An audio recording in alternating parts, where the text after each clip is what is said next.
All right, let's dive into a really fascinating and kind of sneaky trap in scientific research. It's something that can make real, important effects just vanish into thin air. It leads to conclusions that aren't just wrong, but can be seriously misleading. We're going to talk about why sometimes finding nothing is the most dangerous result of all.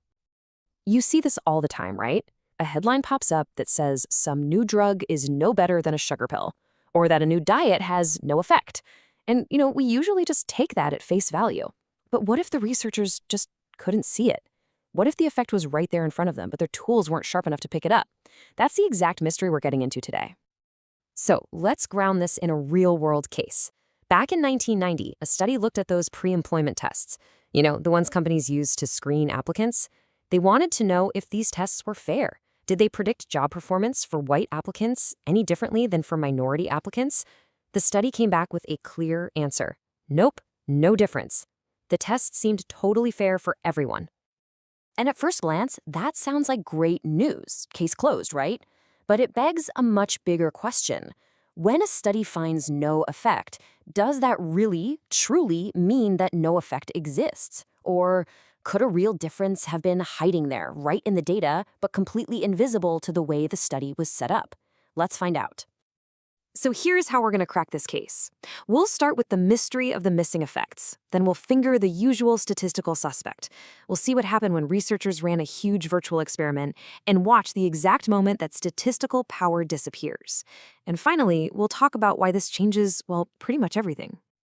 All right, so our whole investigation kicks off with these studies that went looking for a signal, looking for a difference, but came up with nothing. These null findings, as they're called, sound so final, but as we're about to see, they can be a total illusion.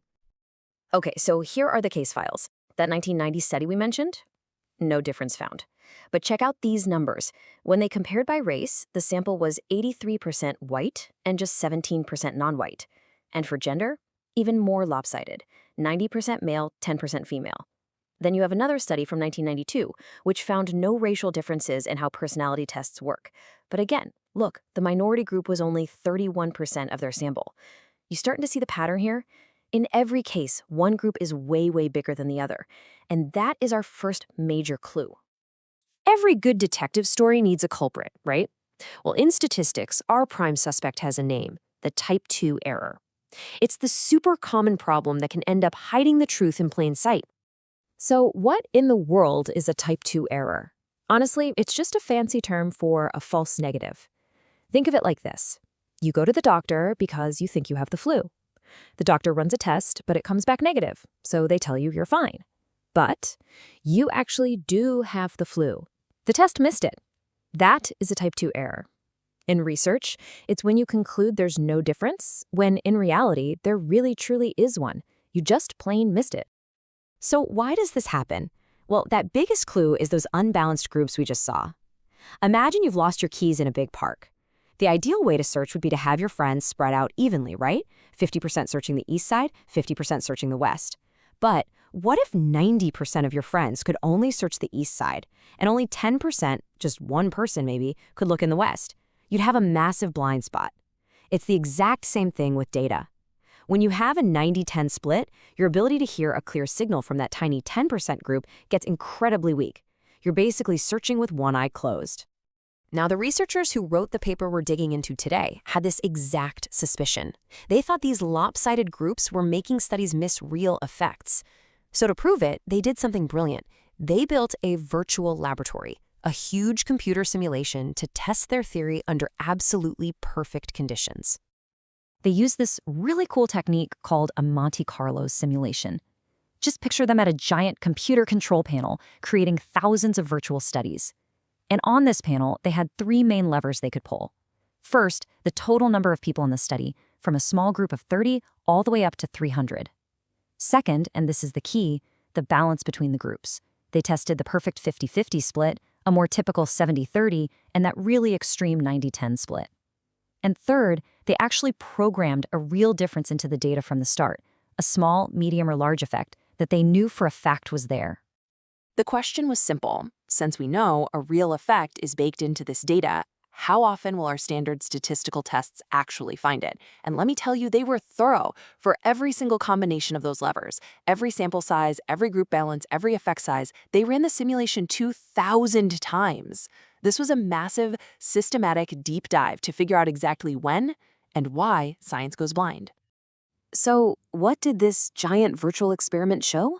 Well, the results gave us the smoking gun. It painted a crystal clear picture of just how easy it is for a study to miss the truth. To get what they found, we just need one last concept: statistical power. All power is the probability that your study will correctly find an effect that's actually there. Think of it like a searchlight. High power is a massive, super bright spotlight that can light up a whole field.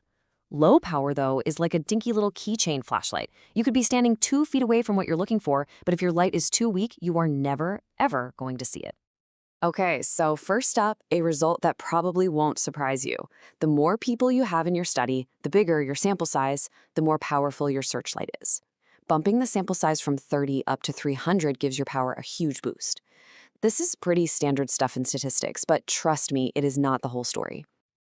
Now, let's look at the best case scenario. We've got a good-sized study of 180 people, and we're looking for a big, obvious effect. When the groups are perfectly balanced, 50-50, look at that. The statistical power is an amazing 98%. You are almost guaranteed to find the effect you know is there. Your searchlight is at full blast. And now, get ready for the shock. We keep everything else the exact same. Same 180 people, same big, real effect hidden in the data. The only thing we change is the group balance to that lopsided 90-10 split. And bam, look what happens. The power plummets. It goes from 98% all the way down to 58%. You've lost nearly half of your ability to see the truth just because your groups are unbalanced. And it gets so much worse. Let's say you have a smaller study, 90 people, with that same 90-10 split. Your chance of finding a large, real effect is a pathetic 34.1%. Let that sink in. Under pretty common research conditions, you have a 2 out of 3 chance of completely missing the effect and wrongly concluding there's nothing here. Your keychain flashlight is officially useless. Now, this isn't just some nerdy statistical detail. This is a huge deal. It fundamentally changes how we should read and interpret any study that comes back telling us they found no difference. Let's circle all the way back to that 1990 study on employment tests. With its 90-10 gender split, this simulation shows us that its power to find even a medium-sized difference was less than 20%. That means it had more than an 80% chance of missing an effect that was actually there. The conclusion of no effect wasn't a discovery. It was almost certainly an illusion created by a weak flashlight. The researchers themselves said it best. Here's their own conclusion, word for word. Inferences of no moderating effect may be erroneous. Such inferences may be the result of low statistical power rather than the absence of a moderating effect. What they're saying is, when a study finds nothing, you have to ask, did they prove nothing was there? Or did they just not bring a powerful enough flashlight to the search? So, what's the bottom line here? What should we all take away from this? First, and this is the big one, no effect found is not the same thing as no effect exists. Second, from now on, be a detective. When you see a study claiming no difference, look for the group sizes. If they're super unequal, be skeptical. Be very skeptical. Third, statistical power isn't just a detail, it's the engine of scientific discovery. And finally, remember that the boring details in the middle of a study are often way more important than the splashy headline. And this all leaves us with a huge final question. This whole idea doesn't just apply to old psychology studies. It applies everywhere, in medicine, in economics, in any field that uses data. It really makes you wonder, how many other things we just accept as proven facts, how many scientific debates that we think are settled are really just illusions created by a lack of power, just waiting in the shadows for someone to come along with a brighter searchlight. Thanks for joining me.